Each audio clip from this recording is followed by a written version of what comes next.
Hello, this is Aaron Maller from Parallax, and this is a quick video to go over a brief introduction to the new application that we're building that's called the Project Customizer.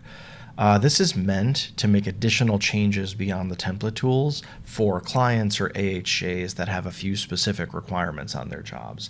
This usually has to do with client-specific or AHJ required title blocks, and those title blocks then needing very specific shared parameters loaded in. Sometimes it's a few parameters, sometimes it's like 30.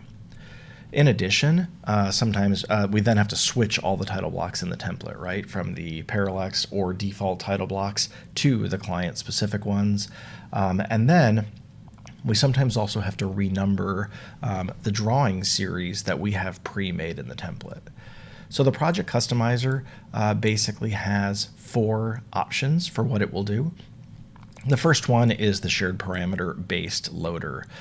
This is no different than going into project parameters and clicking new and loading a shared parameter from a shared parameter file.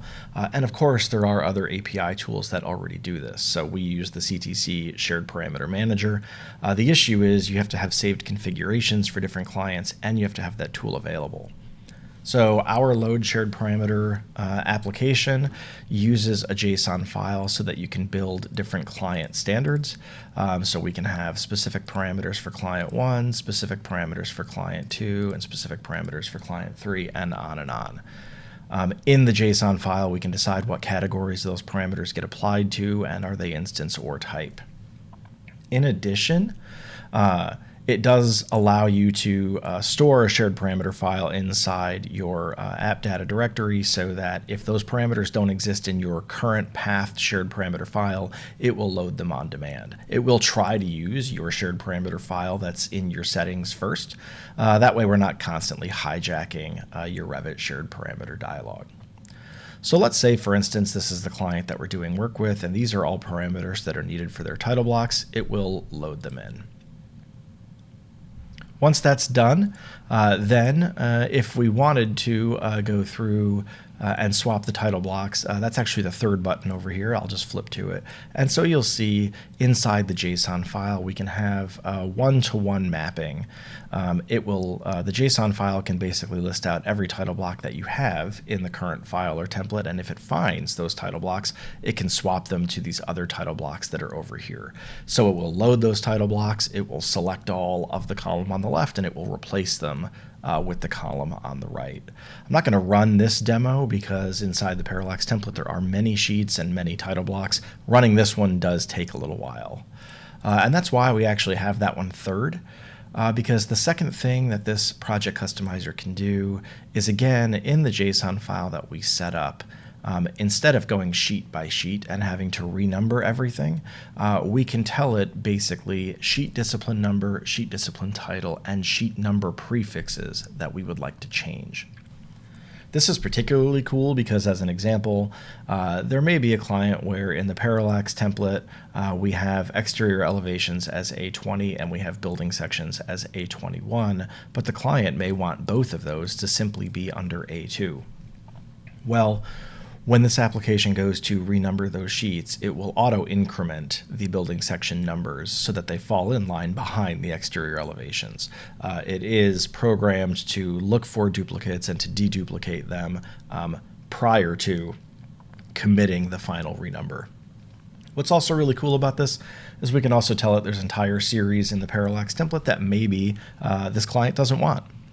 So what's nice is if you go in the order of load the shared parameters, then process the renumber. The renumbering will delete any series that you don't want to have, and then you can do the swap title blocks at the end. So what's also cool about this is we need to build these JSON files that we're talking about, and those are the files that basically run this application.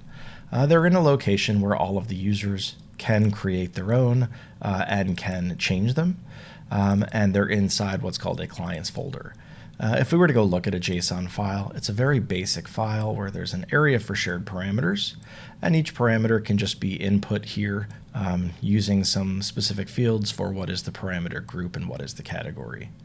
You can then say that you want to make title block mapping between all of the title blocks that are in the template and some new title block that you want it to load. and then you can have your sheet number mapping. And this is where the parameter for sheet discipline number and sheet discipline title and sheet number prefix all exist. So what the last button on this ribbon does is, if you are in your company's project template, for instance, right now I'm in a file that's loosely based on the Parallax template. If I were to hit create the config file, I can say sample, and I can actually put it, just as an example, on the desktop. What it will generate is a JSON file that is based on this template that is not yet filled out. And what that means is that you don't need to copy and paste hundreds of lines to create a new JSON file. So as an example, this is now every title block that's in project R26 at the moment. And if I have client-specific title blocks I want to replace them with, I can just change this text for each one. And similarly, if you go down to the sheet number mappings, you'll see every sheet discipline number that exists inside the Parallax template. So it won't list out every single sheet. And as an example, if you wanted A2 partition plans to no longer have a period in the sheet number, you could basically change that. And if you wanted to change the sheet discipline number, you could change this to be something else as well.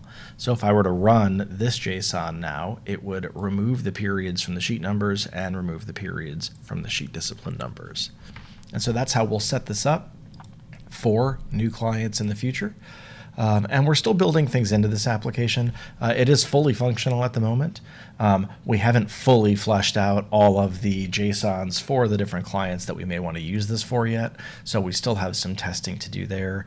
And we may want to build in a progress bar or something on the swap title blocks, because again, that one does take a little while to run. And so right now it sort of looks like Revit is hung up for a bit while it's swapping hundreds or thousands of title blocks. This is almost ready to go. We'll have this in the booth with us at AIA 2026 as well. So if you're going to be out in San Diego, you can come by and check it out.